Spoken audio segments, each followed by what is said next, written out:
Hello everyone, welcome back to EduMaths mentor. तो स्वागत है आप सभी का एडुमैथ्स मेंटर पर।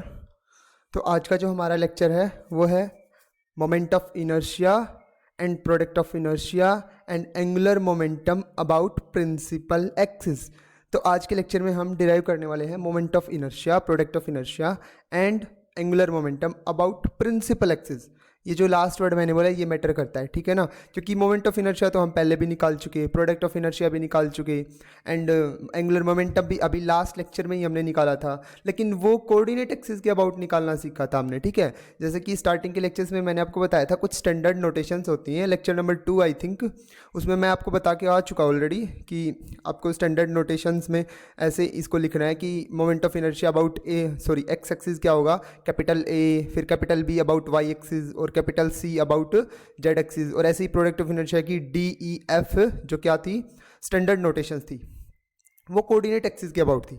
अब जो आपने कल सीखा कि प्रिंसिपल एक्सिस नाम की कोई चीज़ होती है, ऐसे भी कोई चीज़ एग्जिस्ट करती है, मतलब जो अपनी एक्सिस होती है कोऑर्डिनेट एक्सिस, उनको थोड़े से एंगल से रोटेट कर देते हैं हम। हमारे पास 3 म्यूचुअली परपेंडिकुलर एक्सिस बन के आती हैं, नहीं ये देखो इस आर्टिकल में, ये देखो ये 3, ये अपनी एक्स वाई, ये अपनी एक्स एक्सिस, ये वाई एक्सिस और ये जेड एक्सिस। मैंने इसको थोड़ा सा एंगल से रोटेट कर दिया, तो ये नई जो एक्सिस आई मैंने इसको नाम दे दिया, इसकी सॉरी एक्स एक्सिस के अलोंग अपना कौन होता है, आई वेक्टर, तो मैंने इसके अलोंग नाम दे दिया A1 कैप, और इसके अलोंग नाम दे दिया A2 कैप, और इसके अलोंग नाम दे दिया A3 कैप। यानी कि मेरे पास ये 3 जो एक्सिस आ गई, मैं इनको बोलता हूँ प्रिंसिपल एक्सिस, ठीक है। अब ये जो एक्सिस सिस्टम आया मेरे पास, ये जो सिस्टम आया, इसके अलोंग हमें क्या निकालना है, moment of inertia, product of inertia and angular momentum, क्योंकि एक्स वाई जेड के अबाउट तो हम निकाल चुके, ठीक है। तो चलिए स्टार्ट करते हैं आर्टिकल को। मैं उससे पहले आपको लास्ट आर्टिकल रिकॉल करवा दूं कि लास्ट आर्टिकल में हमने एंगुलर मोमेंटम निकाल लिया था। ये देखो इक्वेशन नंबर 1 जिसको हमने नाम दिया था ना, वो हमने एंगुलर मोमेंटम निकाला था कोफिशिएंट्स को कंपेयर करके, और ये सिर्फ आई के कंपोनेंट्स कंपेयर हुए थे, ठीक है। तो यहाँ पे मैं आपको क्या बताना चाहता हूँ, ये जो इक्वेशन नंबर 1 आई थी, हम सिर्फ इसी को लेके चल रहे हैं, जस्ट इसी को लेके चल रहे हैं, ठीक है। तो आपको पता है जैसे कि हमने लास्ट आर्टिकल में लास्ट में 3 सॉल्यूशन निकाली थी, N1 N2 और N3, उनको नाम दिया था, ठीक है। ये देखो N1 N2, और फिर उनको परपेंडिकुलर भी प्रूव किया था कि एक्सिस जो है वापस में म्यूचुअली परपेंडिकुलर है। तो वो सारी चीज़ें यहाँ पे यूज़ होंगी, तो आपके लिए बेटर रहेगा आप लास्ट लेक्चर को अच्छे से देखें। अगर आपने वैसे ही फ्लो में देखा है या फिर नहीं देखा है, तो इससे पहले वाला लेक्चर आप देख के आएँ, फिर आप इस लेक्चर को देखें, ठीक है। आपको अच्छा समझ में आएगा, बेटर फील आएगी, ठीक है। तो चलिए स्टार्ट करते हैं। थ्योरम क्या हमारे पास, find moment of inertia, and ये जो टॉपिक है ये भी एग्जाम पॉइंट ऑफ व्यू से काफ़ी इंपॉर्टेंट है, ठीक है। सो देखिए, moment of inertia, product of inertia and angular momentum हमें डिराइव कर रहे हैं अबाउट प्रिंसिपल एक्सिस। सबसे पहले मैं आपको एक बात बता दूं, जो प्रोडक्ट ऑफ इनर्शिया होता है ना, वो अबाउट प्रिंसिपल एक्सिस हमेशा 0 रहता है। आप इस रिजल्ट को याद भी रखें, क्योंकि आगे हम जब इनके न्यूमेरिकल्स करेंगे तो उनमें हमारे लिए बहुत यूजफुल होने वाली है ये बात, कि जो प्रोडक्ट ऑफ इनर्शिया की टर्म होती है ना, वो 0 रहती है अबाउट दीज प्रिंसिपल एक्सिस। आइए अभी ड्राइव भी करेंगे, ठीक है ना, देखते जाइए आप। तो हमने क्या मान लिया, R1 सॉरी कोई भी R वेक्टर है ना, पोजीशन वेक्टर, वो हमने मान लिया R1 A1 cap, R2 A2 cap, R3 A3 cap. इसको यहाँ पे ऐसा मानने का क्या मोटिव था, आपको पता है हम प्रिंसिपल एक्सिस के अलोंग काम कर रहे हैं, ठीक है। तो ये जो अब प्रिंसिपल एक्सिस के अलोंग जो हमारे वेक्टर्स होते हैं, आइडेंटिटी वेक्टर, वो हमने क्या मानने हैं, यूनिट वेक्टर्स क्या मानने हैं हमने, A1 A2 और A3। और एक्स एक्सिस के अबाउट क्या होता था अपना, I, और Y के अबाउट J और K। तब हम क्या मानते थे उसको, कुछ इस टाइप का, XI plus YJ plus ZK। देखिए मैंने रीजन भी बता रखा है। फॉर प्रिंसिपल एक्सिस हम क्या ले रहे हैं, वी टेक R वेक्टर को क्या ले रहे हैं हम, R1 A1 cap, R2 A2 cap और R3 A3 कैप। तो जो इक्वेशन नंबर 1 थी लास्ट आर्टिकल की, उसको हम क्या लिख रहे हैं, देखो इक्वेशन नंबर 1 को हम क्या लिखेंगे फिर, M² माइनस एन की जगह क्या ले रहे हैं हम N1, और A की जगह क्या ले रहे हैं A1, ठीक है ना। एक बार A1 के अबाउट, तो M² minus N1 into A1 cap equals to summation M, ये देखिए इसमें हमने वैल्यू पुट कर दी, equals to summation M R vector into A1 cap और इंटू में R वेक्टर, ठीक है। तो हमने यहाँ पे वैल्यू पुट कर दी इन सभी चीज़ों की, तो ये इंटू A1 कैप और इंटू में R वेक्टर। अब मैंने यहाँ पे देखो ये A1 कैप है, डॉट प्रोडक्ट थी यहाँ पे, ये देखिए R डॉट A था, ठीक है। तो डॉट प्रोडक्ट हो जाएगी इन दोनों वेक्टर की। तो R वेक्टर को हमने क्या लिखा है, R1 A1 कैप ऐसे। तो A1 की सिर्फ डॉट प्रोडक्ट किसके साथ होगी, A1 कैप के साथ भी होगी, A2 कैप के साथ भी और A3 कैप के साथ भी, बट एग्जिस्ट कौन सी करेगी, सिर्फ A1 वाली, क्योंकि आपको पता है डॉट प्रोडक्ट ना सेम की सेम के साथ क्या होती है 1, और अलग अलग वेक्टर्स की क्या होती है 0, ठीक है ना, डिफरेंट के साथ करोगे तो सिर्फ A1 वाला डाटा एग्जिस्ट करेगा। तो A1 वाला डाटा क्या आएगा, MR1, तो ये आ गया MR1 इनटू में आर कैप बार है, ठीक है। तो ये अपने पास आ गया एक स्केलर और इसकी मल्टीप्लाई हो रही है एक वेक्टर के साथ। अब हम इसको ओपन करेंगे तो ये स्केलर लिख दिया मैंने समेशन MR1, ये बाहर जो आया अपने पास, ठीक है, और इनटू में आर वेक्टर लिख दिया मैंने R1 A1 cap, R2 A2 cap और R3 A3 कैप। ये कोई भी डॉट और यहाँ पे कोई भी क्रॉस प्रोडक्ट नहीं है भैया, ठीक है ना। ये तो स्केलर है और ये एक वेक्टर है। अब हम एक स्केलर की मल्टीप्लाई करवाने वाले हैं एक वेक्टर के साथ, ठीक है। और इस साइड अपना क्या है, ये स्केलर और ये वेक्टर, ठीक है। तो अब हमें क्या करना है, देखो, equating the coefficients of A1 cap, A2 cap और A3 कैप, जैसा कि लास्ट आर्टिकल में किया था, बिल्कुल सेम चलेंगे कुछ हद तक तो, और आगे जाके थोड़ा सा चेंज होएगा, ठीक है। तो लास्ट में हमने क्या किया था, आई के कोफिशिएंट कंपेयर किए थे, क्योंकि हम XYZ एक्सिस के अलोंग चल रहे थे, ऑब्वियस सी बात है, ठीक है। अब हम इन एक्सिस के अलोंग चल रहे हैं, प्रिंसिपल एक्सिस के अलोंग, तो हम किसके कोफिशिएंट्स कंपेयर करेंगे, A1 A2 A3 के। तो हमने A1 A2 A3 के कोफिशिएंट्स कंपेयर किए, तो यहाँ पे देखिए हमें लेफ्ट हैंड साइड में तो सिर्फ A1 ही है, तो ये मिल जाएगा समेशन MR² - N1। इस साइड जो है अपने A2 और A3 के कोई कंपोनेंट्स नहीं है, ठीक है ना, लेफ्ट हैंड साइड में। और राइट हैंड साइड में अपने तीनों कंपोनेंट्स हैं समेशन। इस आर कैप को जब आप ओपन करेंगे, कैसे ओपन करेंगे, ऐसे R1 A1 cap, R2 A2 cap, इस आर वेक्टर को ओपन करेंगे तो ये देखिए मैंने ओपन कर दिया, तो ये जो आएगा MR1², ये तो आएगा A1 का कोफिशिएंट, और ये M summation MR1 R2 summation MR1 R3, ये A3 के कंपोनेंट्स आ जाएंगे, ठीक है। तो ये देखिए मैंने सिर्फ A1 कैप के कोफिशिएंट्स को कंपेयर किया अभी तो यहाँ पे, तो summation MR² - N1 equal to क्या हो जाएगा, समेशन MR1², ठीक है।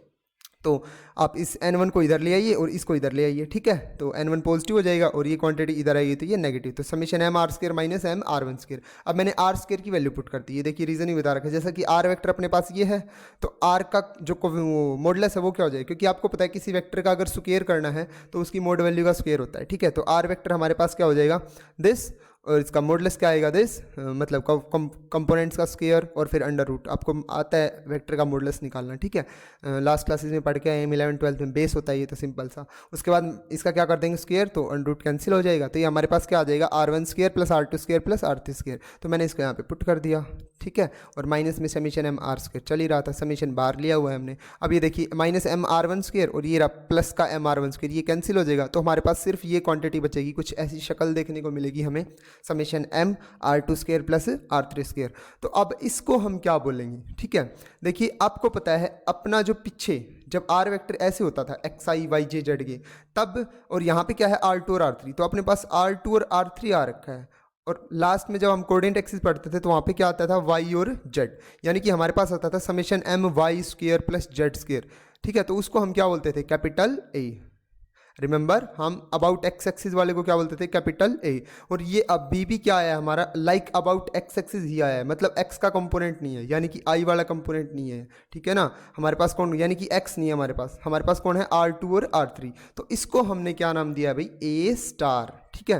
तो ये बोल रहा है if A*, B*, C* denote the moment of inertia and D*, E*, F* denote the product of inertia with respect to principal axis, this word matters, ठीक है। अब प्रिंसिपल एक्सिस के अबाउट निकाले तो हमने उसको A* नाम दे दिया, तो A* की वैल्यू हो जाएगी हमारी ये, क्योंकि हमने किसके कोफिशिएंट्स को कंपेयर किया है, A1 की कोफिशिएंट्स को, ठीक है। यानी कि अबाउट एक्स एक्सिस हमारा मोमेंट ऑफ इनर्शिया जो भी आता था समेशन MY² + Z², वैसा ही अबाउट अब A1 के अबाउट आया, यानी कि A1 कैप जिसके अलोंग है, ठीक है।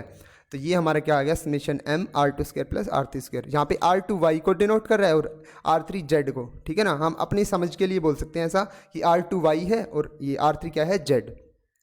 और दूसरा अपने पास A2 के जो कोफिशिएंट्स हैं वो RHS में तो क्या आ जाएंगे, देखो MR1 × R2, ये आ जाएगा समेशन MR1 × R2, ये लिख रखा समेशन MR1 R2, और ये किसका कंपोनेंट आएगा, A3 का। बट लेफ्ट हैंड साइड में तो ऐसे कंपोनेंट ही नहीं है, मैं पहले भी बोल चुका। तो लेफ्ट हैंड साइड में कंपोनेंट नहीं है तो वो 0 की इक्वेट करेंगे, तो ये चीज़ हमारे पास क्या आ जाएगी, *, 0। अब आप देखोगे ये कुछ वैसा ही है, समेशन MX × Y, यानी कि about Z axis product of inertia, ठीक है ना। Z की टर्म नहीं है तो इसको हम क्या बोलेंगे, F*, ठीक है।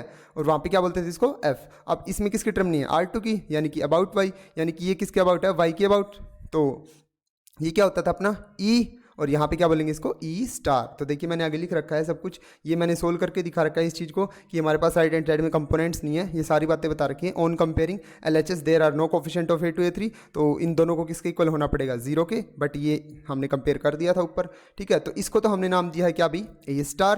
ये मैंने रीजन बता रखा है, एज A को हम क्या बोलते थे, समेशन MY² Z², जहाँ पे R क्या होता था, XI Y J Z के होता था, इसलिए Y² Z² रहेगा। बट यहाँ पे R कंपोजिशन वेक्टर है ना, वो A1 A2 A3 की टर्म्स में है, इसलिए क्या हो जाएगा वो R2 का स्क्वायर प्लस R3 का स्क्वायर। उसके बाद ई स्टार और एफ स्टार क्या आ जाएगा अपने पास, समेशन M R1 R3, ये हमने अभी अभी बोला कि इसके अंदर R2 की टर्म्स नहीं है तो इसको ई बोलेंगे, और एफ स्टार बोलेंगे क्योंकि इसके अंदर R3 की टर्म्स नहीं है। जैसे वहाँ पे एफ बोलते थे उसमें जेड की टर्म्स नहीं होती थी। आप R1 को एक्स के साथ, R2 को वाई के साथ और R3 को जेड के साथ मैच करके देखें, ठीक है ना, अच्छे से याद हो जाएगा। उसके बाद सिमिलरली ये बोला जैसे जब हम N2 पुट करेंगे और ऊपर A2 पुट करेंगे तो हमें B स्टार मिल जाएगा, और एक बार N3 पुट करेंगे, देखिए इस इक्वेशन में, इक्वेशन नंबर 1 में जो लास्ट आर्टिकल में यहाँ पे हमने पुट किया ना, देखिए ये इक्वेशन नंबर 1 कहाँ गई, आ जाए जल्दी से, ये रही, ठीक है। तो इसमें हम N की जगह एक बार N2 और A की जगह A2 पुट करेंगे, जैसा कि हमने यहाँ पे अपने आर्टिकल की स्टार्टिंग में किया, N1 पुट किया और A1 पुट किया, ठीक है। ऐसा ही आपको करना है, आपकी बार N2 और A2 तो आपको B स्टार मिलेगा, जब आप N3 और A3 पुट करेंगे तो आपको क्या मिल जाएगा, C स्टार, ठीक है। तो चलिए अपने आर्टिकल में आगे बढ़ते हैं। तो ये बोल रहा है N2 हमें B स्टार मिल जाएगा, N3 C स्टार, और वहाँ से आपको D स्टार देखने को मिलेगा कि समेशन M R2 R3 भी क्या आएगा, 0। तो ये देखिए जो प्रोडक्ट ऑफ इनर्शिया वाली टर्म्स है ना स्टूडेंट्स, वो सारी क्या आ गई हमारे पास, 0। आर्टिकल के स्टार्टिंग में मैंने आपको बोला था कि product of inertia about principal axis always क्या रहता है, 0। तो ये हमारा मतलब यहाँ पे हमें प्रूव हो चुका कि प्रोडक्ट ऑफ इनर्शिया क्या आ चुका, 0, और मोमेंट ऑफ इनर्शिया क्या आ चुका, ए स्टार, बी स्टार और सी स्टार, बिल्कुल लिंक्ड है। वहाँ पे summation M X square plus Y square, यहाँ पे summation M R1 square plus R2 square, ऐसे याद करना है, ठीक है। तो तीनों हमारे पास मोमेंट ऑफ इनर्शिया आ चुके, और तीनों प्रोडक्ट ऑफ इनर्शिया आ चुके जो 0 होते हैं, मतलब इनको तो हमेशा ऐसे याद रखना कि product of inertia about principal axis 0 होता है। अब बच गया एंगुलर मोमेंटम। आर्टिकल के स्टार्टिंग में जैसे हमने पढ़ा था, ये अपने चैनल का लोगो है, PDF के ऊपर लगा रखा है, ठीक है। अच्छा लग रहा है ना, कमेंट करके बताएं कैसा लग रहा है। तो देखिए आगे चलते हैं। Thus we have shown that for any point on the body there exist 3 mutually perpendicular direction. अपने पास 3 म्यूचुअल परपेंडिकुलर डायरेक्शन आई थी, हम लास्ट में ही प्रूव करके आए लास्ट आर्टिकल में। प्रिंसिपल एक्सिस जिनको हम बोल रहे हैं, about which the moment of inertia are A star, B star and C star, while the corresponding product of inertia D star, E star and F star are 0। ये हमारे पास क्या आए हैं, 0, हमने पढ़ लिया है, ठीक है। Hence the inertia matrix for the principal axis through O is, अब inertia matrix क्या बन जाएगी students, A star, B star. Last में inertia matrix क्या बनी थी, इस आर्टिकल में हमने बनाई थी क्या inertia matrix, हाँ बनाई थी, ये रही, ठीक है। यहाँ पे भी ये 0 आए थे। जब इनर्शिया मैट्रिक्स की बात आई थी J की, वहाँ पे जाके देखना आप, आपकी इनर्शिया मैट्रिक्स कुछ ऐसी थी A, B एंड C, यहाँ पे -D -E -F, याद करने का मैंने तरीका भी बता रखा है आपको ऑफकोर्स, -D -E और -F। अब D E F की वैल्यू तो 0 आई है, D star, E star, F star, तो वो तो सारे 0 हो जाएंगे। तो अपनी ये क्या बन जाएगी आपकी बार, इनर्शिया मैट्रिक्स, ठीक है। ये मैंने हाईलाइट करके लिख रखा है इनको, मोमेंट ऑफ इनर्शिया और प्रोडक्ट ऑफ इनर्शिया, ताकि अच्छे से आपको दिखे, आपको ध्यान रहे कि हाँ 0 लेना है फटाक से, ठीक है। तो the components of angular momentum about the principal axis through O R. अब कंपोनेंट्स क्या आ जाएंगे, एंगुलर मोमेंटम क्या था अपना कैपिटल H, उसके कंपोनेंट्स क्या थे H1 H2 H3, और ये हमने सभी वैल्यूज पुट कर दी, इक्वल टू ω1 ω2 ω3, बिल्कुल सेम उस आर्टिकल में, सिर्फ अब D स्टार, E स्टार और F स्टार की वैल्यू पुट की हमने। तो H1 क्या आ जाएगा, मल्टीप्लाई कर दीजिए A स्टार W1 और B स्टार W2 और C स्टार W3 मल्टीप्लाई करने पे, ठीक है। तो ये अपना H आ जाएगा, H वेक्टर क्या, H1 A1 कैप ये होता है, H1 A1 cap plus H2 A2 cap plus H3 A3 cap. वहाँ पे I J की आता था, बट यहाँ पे अपनी एक्सिस चल रही है तो उसके अकॉर्डिंग, प्रिंसिपल एक्सिस चल रही है तो उसके अकॉर्डिंग A1 A2 और A3 आ गया, ठीक है। तो ये अपना H वेक्टर हो गया एंगुलर मोमेंटम वाला। अब की बार H1 की वैल्यू पुट कर दीजिए आप, देखिए H1 की वैल्यू यहाँ से क्या आ जाएगी, A स्टार W1 जब मल्टीप्लाई करेंगे, अब ये सॉरी ब्रेक, ये इक्वल टू का साइन नहीं है, ये प्रोडक्ट का साइन है, ठीक है ना, डॉट है ये, कभी इसको इक्वल टू का साइन समझो। तो A स्टार W1 आएगी, उसके बाद इसकी H2 की वैल्यू क्या आएगी, B स्टार इंटू W1 और C स्टार इंटू W3, क्या किसकी वैल्यू आ जाएगी अपनी S3 की। तो मैंने यहाँ पे H की वैल्यू निकाल के, H की हमें पता है वेक्टर किस फॉर्म में लिखते हैं हम, H1 I कैप, बट यहाँ पे प्रिंसिपल एक्सिस है तो A1 आ जाएगा, ठीक है। तो H1 A1 H2 A2 और H3 A3 कैप, और H1 H2 H3 की वैल्यू आप यहाँ से इनर्शिया मैट्रिक्स की और इसकी W की प्रोडक्ट करके निकाल लेंगे, क्योंकि हमने लास्ट आर्टिकल में पढ़ा था अगर आपको एंगुलर मोमेंटम चाहिए, मस्ट रिमेंबर, मैंने आपको तब भी बोला था, जब भी आपको एंगुलर मोमेंटम चाहिए तो आप एंगुलर वेलोसिटी की और इस J ऑपरेटर की, दैट इज इनर्शिया मैट्रिक्स की मल्टीप्लाई करवा देना, आपको क्या मिल जाएगा, एंगुलर मोमेंटम, ठीक है। तो एंगुलर मोमेंटम लेने के लिए हमने वही तो किया है। अब अपने पास अगर प्रोडक्ट ऑफ इनर्शिया 0 आ रहा है तो वो अपनी मतलब इस क्वेश्चन की दिक्कत थोड़ी ना, वो तो अपनी प्रॉब्लम है, इसलिए हमने इसको DEF को 0 पुट कर दिया। यहाँ पे अब जो भी मिला हमें इनकी प्रोडक्ट से वो हमारे क्या आ गया, H1 H2 और S3, और H1 H2 S3 अगर कंपोनेंट्स मिल गए तो हमें कंप्लीट क्या मिल जाएगा, एंगुलर मोमेंटम। तो ये हमारा वेक्टर एंगुलर मोमेंटम हो गया, A star W1 A1 cap plus B star W2 A3 cap plus C star W3 A3 cap. तो यहाँ तक करते हैं स्टूडेंट्स आज के इस लेक्चर में। अगला जो आर्टिकल है वो हम पढ़ेंगे एनर्जी ऑफ मोशन, ये आर्टिकल भी काफ़ी इंपॉर्टेंट है, ठीक है। तो थैंक यू सो मच। अगर आपको कंटेंट अच्छा लगे तो लाइक करके ज़रूर जाना, और अगर कोई यहाँ पे मतलब आपको डाउट हो तो आप कमेंट बॉक्स में कमेंट पुट कर सकते हैं, अगर कोई सजेशन हो तो वो भी आप दे सकते हैं। अगर आपको वीडियो अच्छी ना लगे, अगर आपको मतलब समझ में ना आए तो आप डिसलाइक करके भी जा सकते हैं। टू बी ऑनेस्ट मैं आपसे यही कह रहा हूँ, अगर आपको अच्छा ना भी लगे तो भी आप डिसलाइक कर सकते हैं। बट आई होप मैंने अपना पूरा बेस्ट दिया, आपको अच्छा से समझ में आया होगा। तो ऐसे ही आगे और वीडियोज़ आती रहेंगी। आप चैनल को सब्सक्राइब कर सकते हैं और नोटिफिकेशन आइकन को भी प्रेस कर सकते हैं, नोटिफिकेशन बेल जो होती है साइड में। Thank you.